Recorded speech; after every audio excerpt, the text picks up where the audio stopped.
Alors, écoutez, merci d'avoir accepté de participer pour cette nouvelle année encore. Alors, bien évidemment, j'invite les auditeurs à poser toutes les questions qu'ils souhaitent. Alors, évidemment, j'en ai quelques-unes parce que ce matin, et là encore, on a parlé du règlement eIDAS V2 et on en avait déjà parlé l'an dernier. Mais alors, on en est où de ce règlement et qu'est-ce qui se sous-entend? Qu'est-ce que vous pourriez vous en dire? Comment vous le voyez? Alors déjà, quand ça va arriver? Parce qu'on voilà. Et puis deux, qu'est-ce que ça va changer dans cet univers de la confiance numérique avec votre regard? Alors, on n'a pas de date pour l'instant quant à l'arrivée.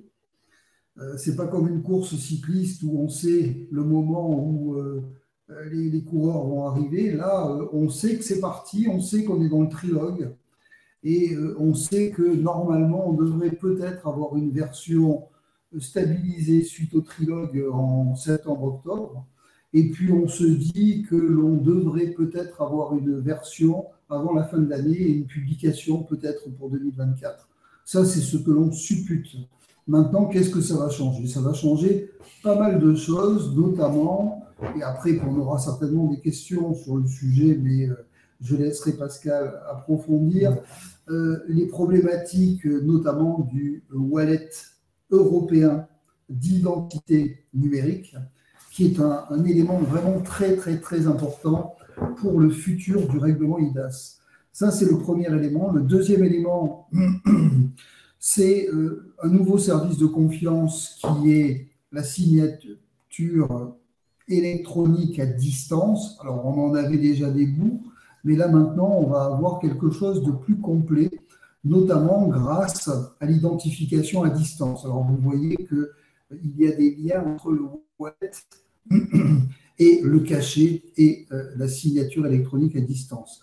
Troisième élément aussi qui va être une grande nouveauté, du moins pas une nouveauté pour les Français, mais une nouveauté sur le plan du service de confiance, c'est le service d'archivage électronique qui devrait, selon toute vraisemblance, entrer dans le grand bal de ces services de confiance, alors qu'il avait été exclu par le passé parce qu'il y avait des États qui considéraient qu'on n'avait pas à les mettre dans les services de confiance. Voilà.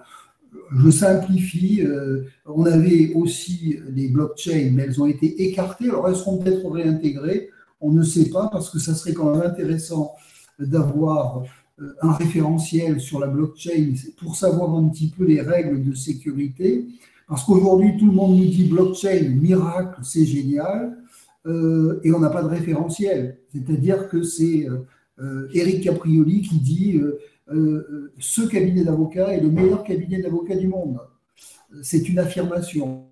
Je n'ai pas dit le mien, je n'ai pas dit Caprioli, mais je dis n'importe quoi, et une affirmation et on me croit. Aujourd'hui, on en est là.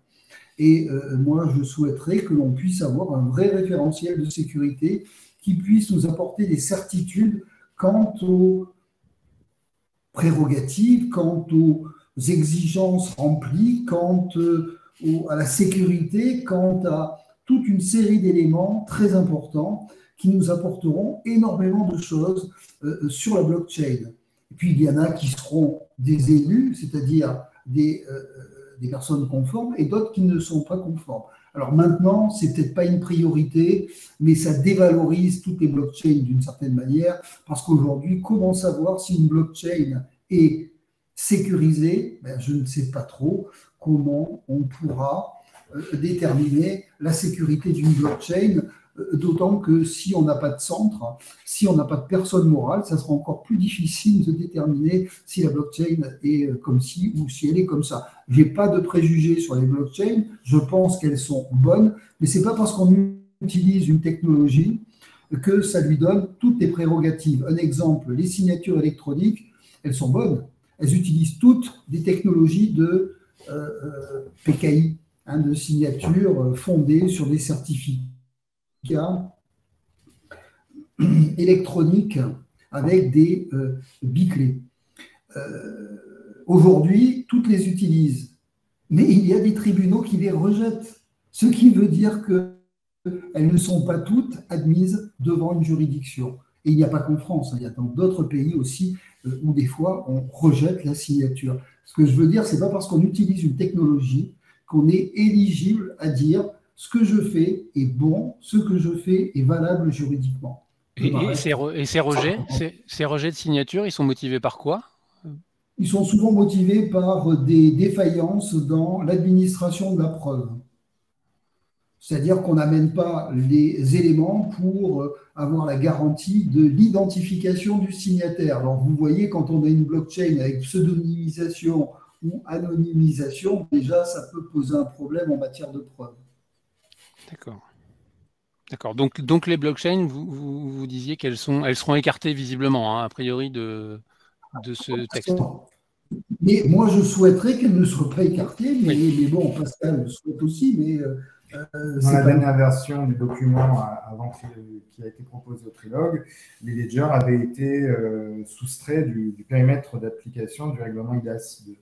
Donc après, maintenant, qu'est-ce qui va se passer? Parce que ce qu'on a vu au fur et à mesure des différentes versions du document, c'est un combat. On a vu les zones d'influence de lobbying pour envoyer vers pour les ledgers d'une part, mais également pour le wallet, des définitions qui sont différentes.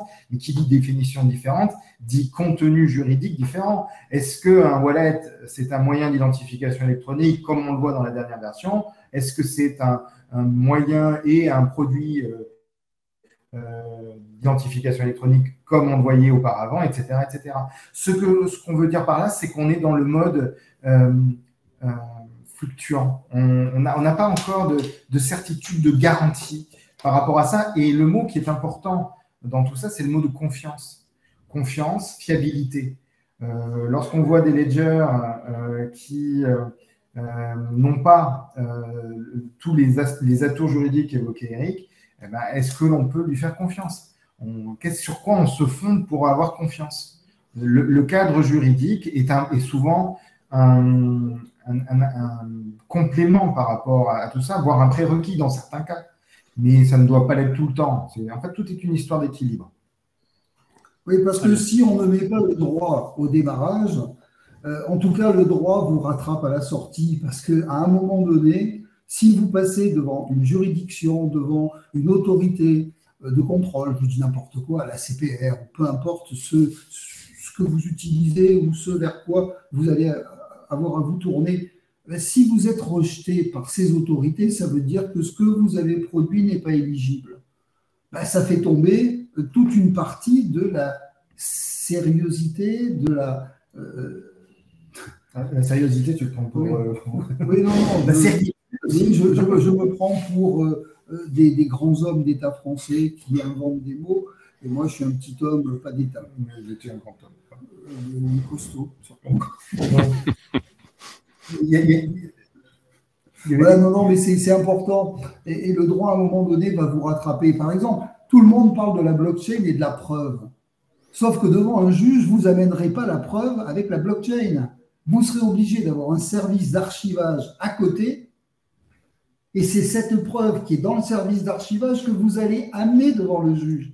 La blockchain ne viendra que dans un deuxième temps et ne viendra qu'apporter la garantie que la transaction est bien valide.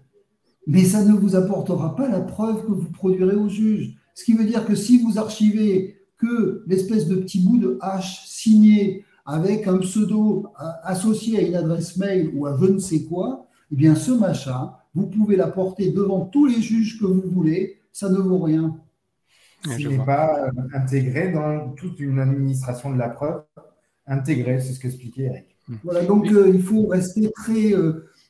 je dirais, moi, je souhaite vivement qu'on ait de véritables éléments avec des référentiels, qu'on ait au niveau européen ou des normes européennes, pas simplement petites normes françaises dans un coin fait par les 20 ou 30 ou 50 startups du pays.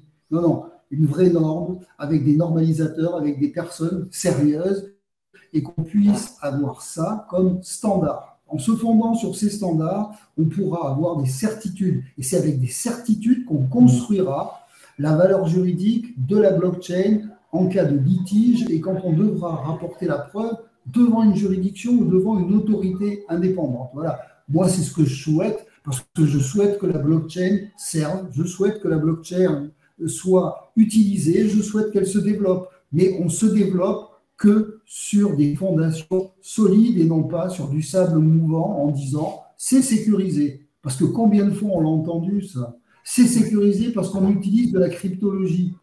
Ça ne veut rien dire. Ce qu'il faut, c'est la confiance. Voilà. Alors, une autre question, parce que ce matin, moi j'ai entendu parler de la directive SRI 2, Cyber Security Act. Ouais. Je ne sais pas ce que c'est, et peut-être certainement beaucoup de... vous non plus. Vous avez pas... Est-ce que vous pouvez nous expliquer ou pas du tout? Il y en a deux là. Il y en a deux? C'est le problème. La SRI 2, c'est NIS 2, NIS en anglais 2. On a déjà aujourd'hui l'arsenal de NIS 1 avec la directive transposée par une loi de 2018 avec un décret et avec des arrêtés. Aujourd'hui, on a NIS 2 qui a été adopté fin 2022. Là maintenant, qu'est-ce qu'on attend? On attend que cette directive soit transposée en droit français. Donc, on va avoir une loi, on va avoir un décret, plusieurs décrets, et on aura aussi des arrêtés. Et ensuite, les personnes... Alors, ce qu'il faut retenir de NIS, c'est simplement une chose, c'est que NIS 2 a vocation à élargir le spectre à d'autres secteurs d'activité que ceux qui étaient prévus dans NIS 1.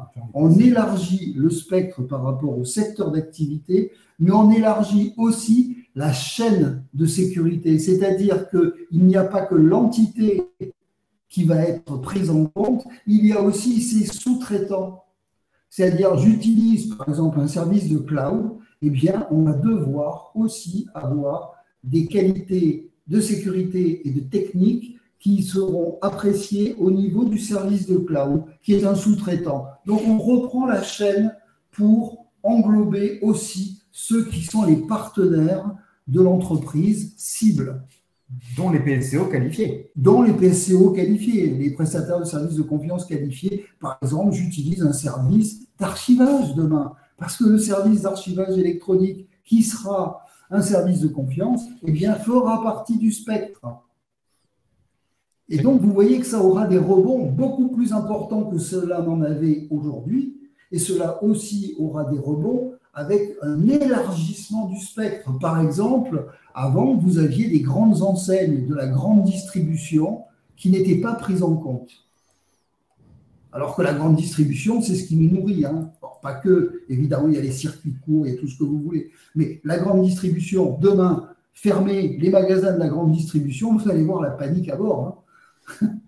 On ne mange plus. C'est comme les banques. Vous fermez les guichets et les DAB pour retirer de l'argent, mais vous n'avez plus d'argent, mais vous allez voir la panique à bord. Alors justement... Par rapport à NIS 2, il y a le Cyber Security Act, qui est un autre règlement qui date de 2019, c'est ça, Eric?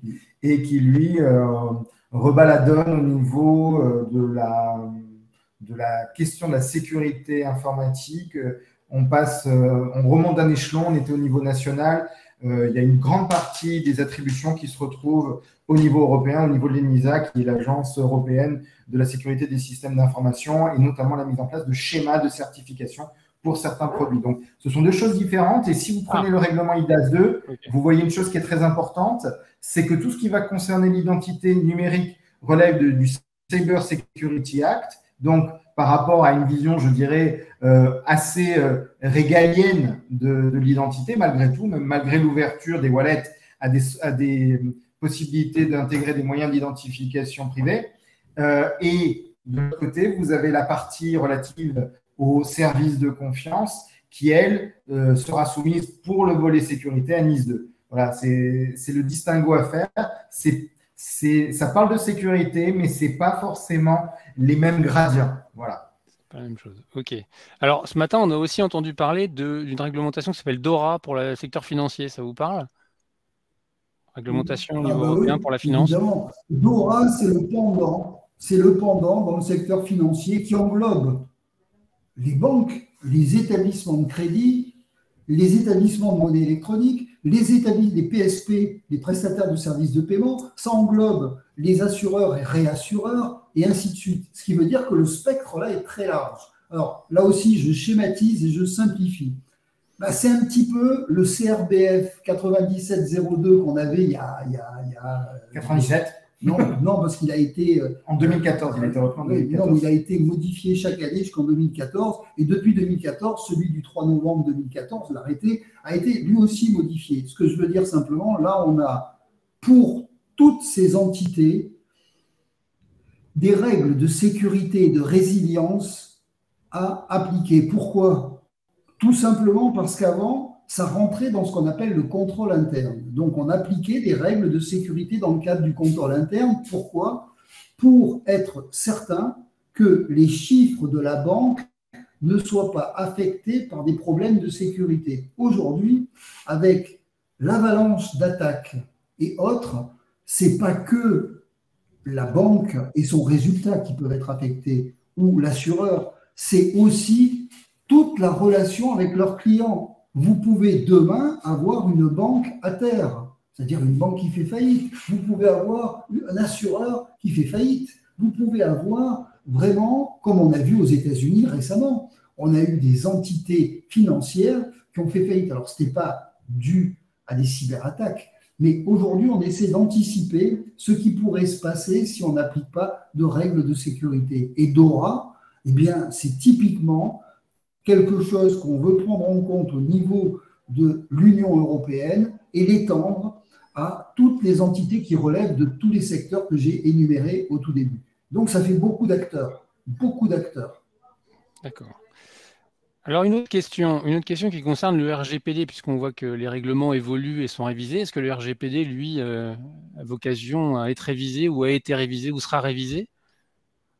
Alors, là, on ne va pas faire de plan sur la comète, mais moi, ce que j'ai vu passer en communiqué de presse, c'est que on allait remettre l'ouvrage sur la table dans très peu de temps. C'est-à-dire qu'il est possible que d'ici la fin de l'année, on ait une proposition qui soit discutée pour compléter, aménager et encore continuer à travailler sur le futur RGPD. Ça ne changera pas fondamentalement, mais ça va rentrer avec plus de précision. On aura, vous avez vu la dernière sanction, 1,2 milliard qui a été prononcée à l'encontre de Meta par l'autorité irlandaise, alors je ne me rappelle plus de son nom, mais à qui on faisait grief d'être trop laxiste, d'avoir une sorte de paradis sur les données personnelles, parce qu'ils étaient très laxistes. Alors les gens vont en Irlande pour ne pas payer d'impôts,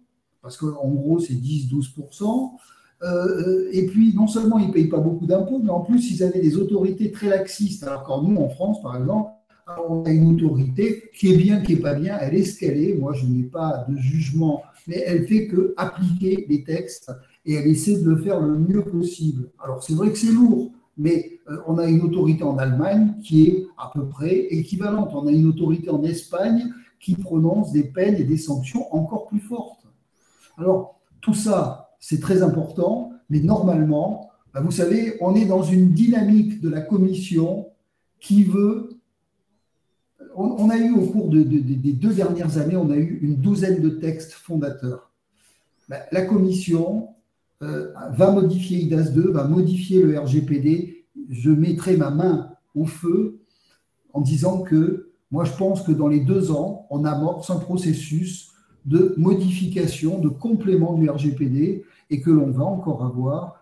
La Commission, vous savez, elle est dans une mécanique où elle se donne du travail pour ne pas rester inactive et elle veut emballer la machine pour que le processus d'adhésion à l'Union européenne soit irréversible. C'est ça leur idée sous-jacente. On nous lie de plus en plus, parce qu'on a bien vu que le Brexit, c'était possible, après nous avoir dit des sornettes, oh, ils ne pourront pas sortir, ils ne pourront pas sortir. Mais tout le monde sort quand il veut. Ça prend juste un petit peu de temps. Là, ce qu'ils veulent, c'est nous lier, nous lier, nous lier. Alors, c'est bien, c'est pas bien. Moi, je ne suis pas un politique, je ne suis pas là pour juger. Mais en tout cas, je trouve que ça va un peu vite. Parce que pour digérer tous ces textes, qui sont des gros textes, complexes, le DSA, le DMA, parce qu'il y en a plein de textes. Je vous ai dit, il y en a une douzaine. 6 sont sortis et 6 sont à venir.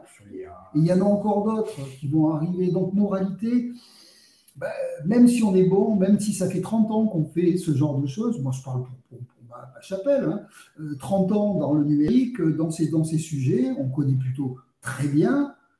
Je peux vous dire que quand vous devez vous avaler des textes de 100 pages relativement complexes qui auront des actes d'exécution, et je ne parle même pas, Pascal, attaquer le MiCA sur les actifs numériques, 600 pages.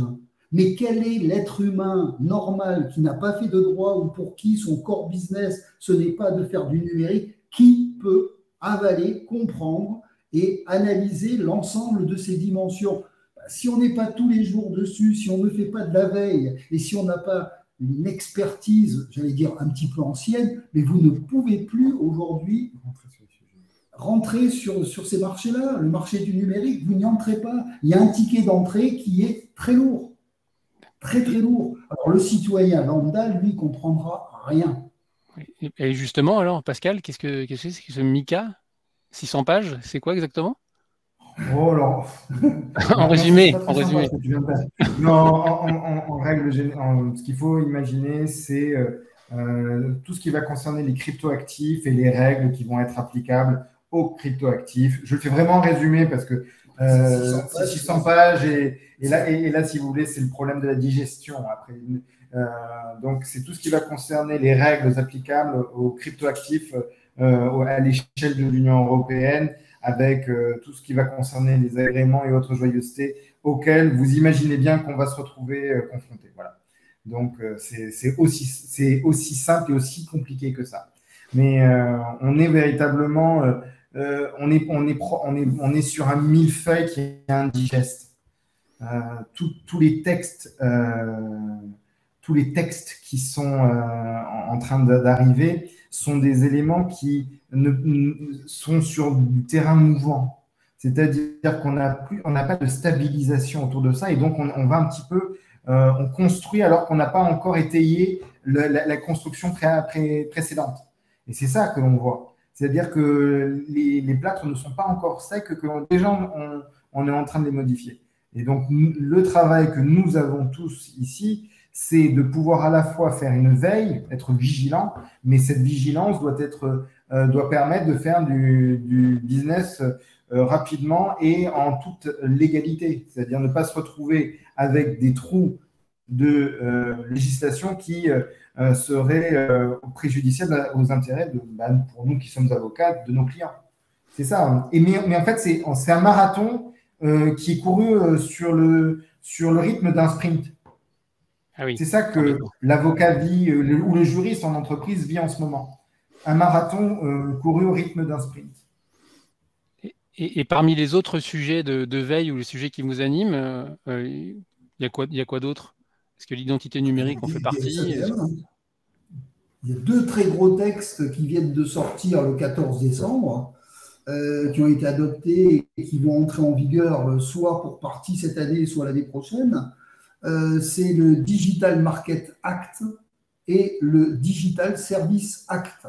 Alors, je pourrais rajouter le Data Governance Act, mais bon, vous voyez, il y a vraiment beaucoup de textes, ils sont copieux, ils sont sérieusement complexes, ce ne sont pas des petits textes, et il y en a un, le DMA Market Act, je dirais c'est plutôt pour réguler les rapports concurrentiels en amont.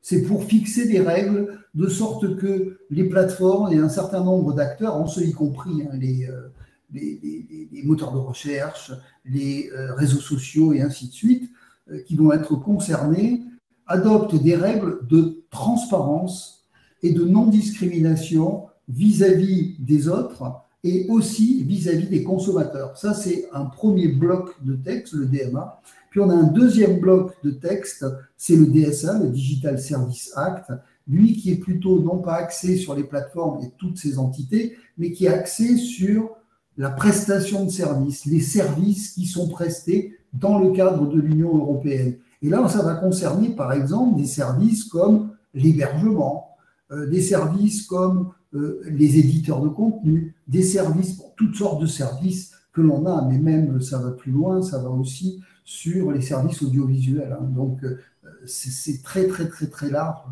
et ça a des implications très importantes. Nous, en France, au regard de ces textes, on est déjà en train de faire une loi pour permettre son intégration et sa compréhension. Alors, ça vous montre bien le délire, parce que normalement, quand on a un règlement européen, il est d'application directe en droit interne dans tous les États. Ben nous, on va être obligé d'adopter une loi et peut-être des textes réglementaires pour mieux adapter et comprendre ces textes au niveau national. Parce qu'autrement, le juge ne va plus rien comprendre. Plus rien. Déjà qu'ils ont du mal, déjà que les avocats ont du mal, on va passer encore un cran plus haut. Et c'est pas bon, parce que quand vous ne maîtrisez pas, quand vous ne comprenez pas, eh bien, vous n'avez pas une bonne administration de la justice. Une bonne administration, ce sont des textes qui sont maîtrisés. Et le droit, c'est pas parce qu'on sait lire le français qu'on comprend les textes de loi. Nous, on fait ça depuis des années, des décennies.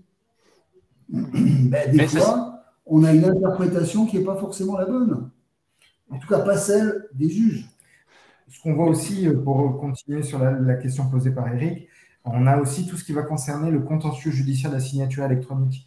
On a beaucoup, et de l'écrit électronique, et dans ce domaine-là, et ce que l'on voit, justement, pour faire le parallèle avec ce que vient de dire Eric dans d'autres domaines, ce qu'on voit, c'est que on se retrouve avec un contentieux qui a avancé, en tout cas par rapport à la compréhension des juges sur les questions, et des questions de plus en plus fines. Par exemple, pour rebondir sur ce qu'a dit Hervé à la fin de son intervention, ce qu'il faut savoir, c'est qu'on s'est retrouvé maintenant avec des jurisprudences qui nous demandent des attestations d'archivage.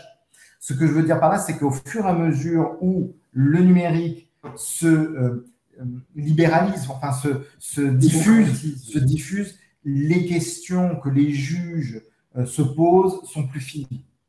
Et voilà, c'est ça aussi que l'on voit, et donc c'est là-dessus aussi que nous travaillons.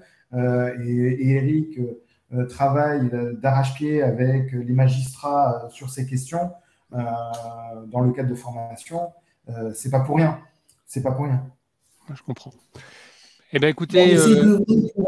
L'unité du bien commun. Hein. Le bien commun, c'est la bonne administration de la justice au niveau national et européen. C'est ça le bien commun. Eh bien, vous œuvrez dans la bonne direction alors. Merci. Merci en tout cas. Et écoutez, on va passer à la suite. Merci en tout cas d'avoir été là pour une nouvelle fois avec nous et d'avoir rempli votre mission, de nous avoir éclairés. C'était super, comme d'habitude. Rendez-vous écoutez, une prochaine fois et sur votre site pour plus d'infos, parce que vous avez un site qui est bien nourri, je crois. Merci en tout cas. Au revoir. Bonne fin de journée à tous. Au revoir. Et à toutes. Au revoir. Au revoir.